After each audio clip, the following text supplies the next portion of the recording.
I am Dr. Jessie John, Assistant Professor, Department of Anatomy, Jyoti Vidyapeeth Women's University, Jaipur. And today we are discussing anatomy of the hard palate and the soft palate. Namaste, हमेशा खुश रहो बेटिया. Now we will see the introduction of the palate.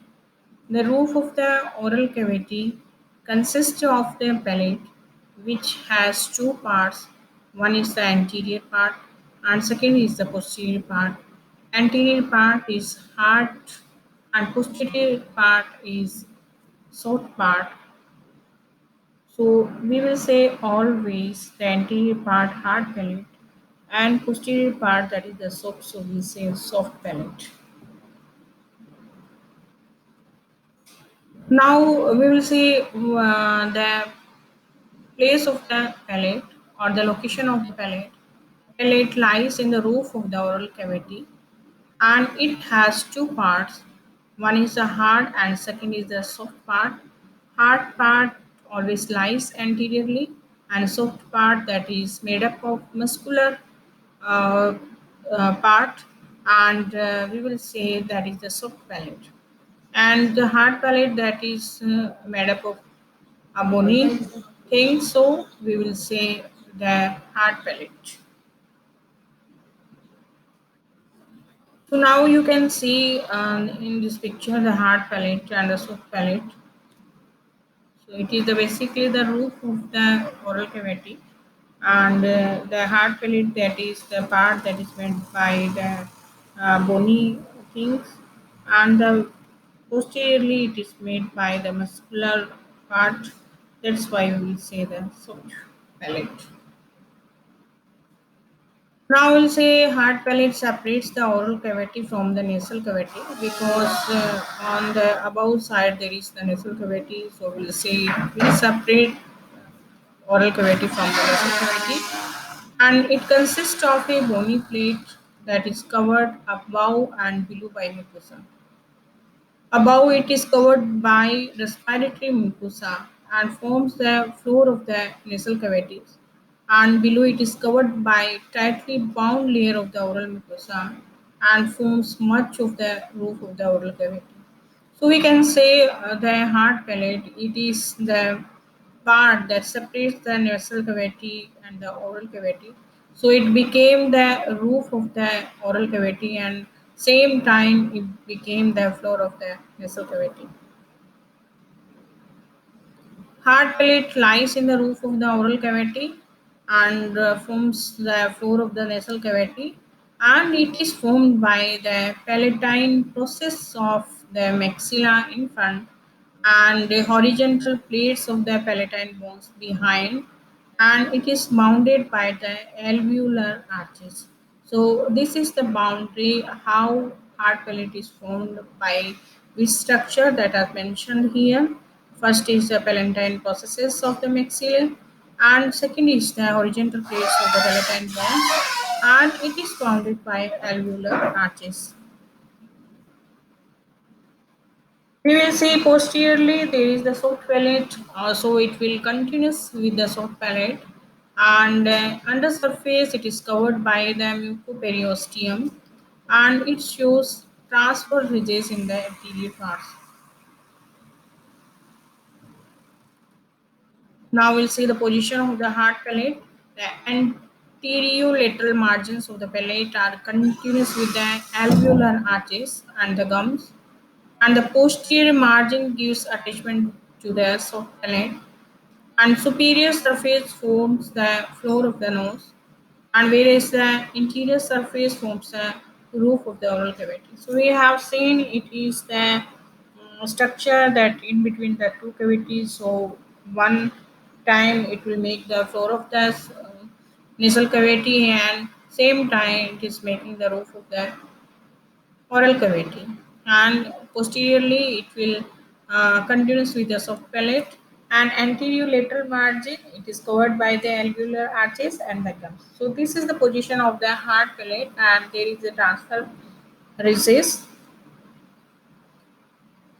Now we'll see the blood supply of the hard palate. There is the artery, that is the greater palatine branch of the maxillary artery, and there is the corresponding veins also. And the nerves are the greater palatine and mesopalatine branches of the pterygopalatine ganglion, suspended by the maxillary nerve. And lymphatics is it drain mostly to the upper deep cervical nodes and partially to the retropharyngeal nodes. Now we will see the second part, that is the soft palate, and it is entirely made up by the muscles. So this kind, it is the soft in nature. So we will say this is the soft palate. It is movable and muscular fold suspended from the posterior border of the hard palate. So because the muscles is there and muscle will contract and relax, so it will move, and there is the force of the muscles, and it is suspended from the posterior border of the hard palate, and you can say it is continuous anteriorly to the hard palate. Soft palate continuous posteriorly from the hard palate and acts as a wall that can be depressed to help close the oropharyngeal isthmus, elevated to separate the nasopharynx from the oropharynx. So it is the most important function of the soft palate here, and when it depressed, then it will close the oropharyngeal isthmus and elevated to separate the nasopharynx from the oropharynx. Now we'll see the surfaces of the soft palate.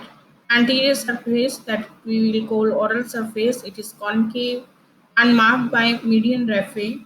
And posterior surface we will see that is the convex and continues superiorly with the floor of the nasal cavity. It is just like same uh, of the hard palate.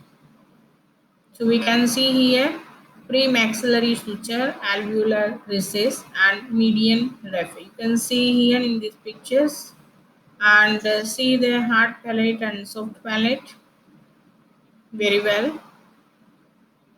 Now we'll see the borders of the soft palate. The superior border is attached to the posterior border of the hard palate and blending on the east side with the pharynx.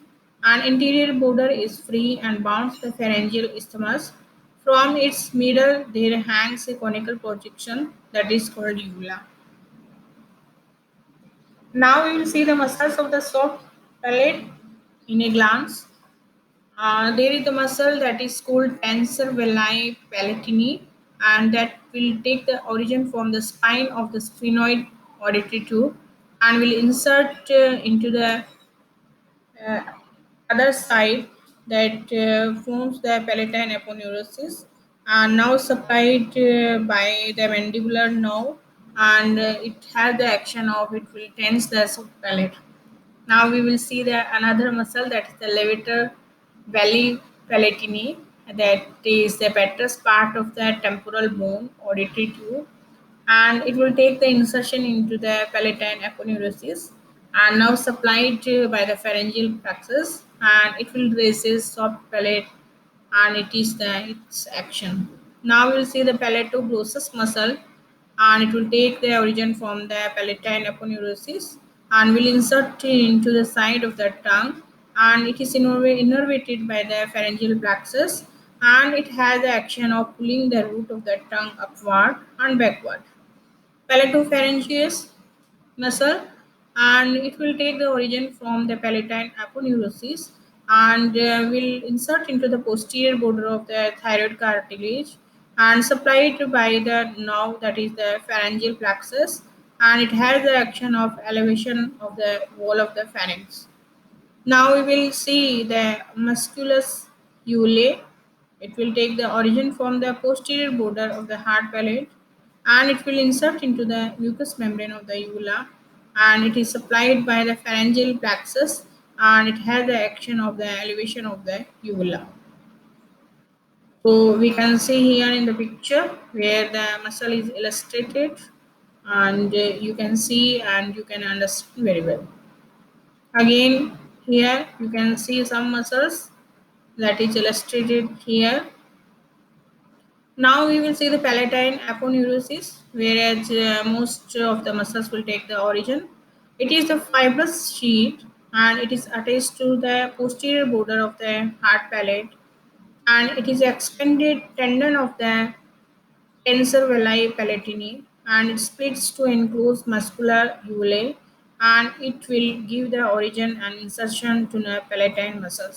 So we have seen and studied the most of the muscles take the origin from the palatine aponeurosis, and itself it is the expanded tendon of the tensor veli palatini. Now you can see in this picture the blood supply of the hard and soft palate. So you can see and you can understand. Here we again study the blood supply of the palate, that is the greater palatine branch of the maxillary artery and ascending palatine branch of the facial artery, and we can see the ascending pharyngeal artery also. Nerve supply of the palate, the greater and lesser palatine nerves from the maxillary branch of the trigeminal nerve enter the palate from the greater and lesser palatine foramina. The nasopalatal nerve branch of the maxillary nerve into the hard palate from the incisive foramen. Glossopharyngeal nerve supplies the soft palate. Now there are some assessment questions, and you have to assess yourself by explaining two questions. One is to explain anatomy of the hard palate. You have to explain it with giving reasons of all kind that I have explained earlier. And second is to explain muscles of the soft palate. I am thinking that is easy for you to write down all the answer of it. Thank you.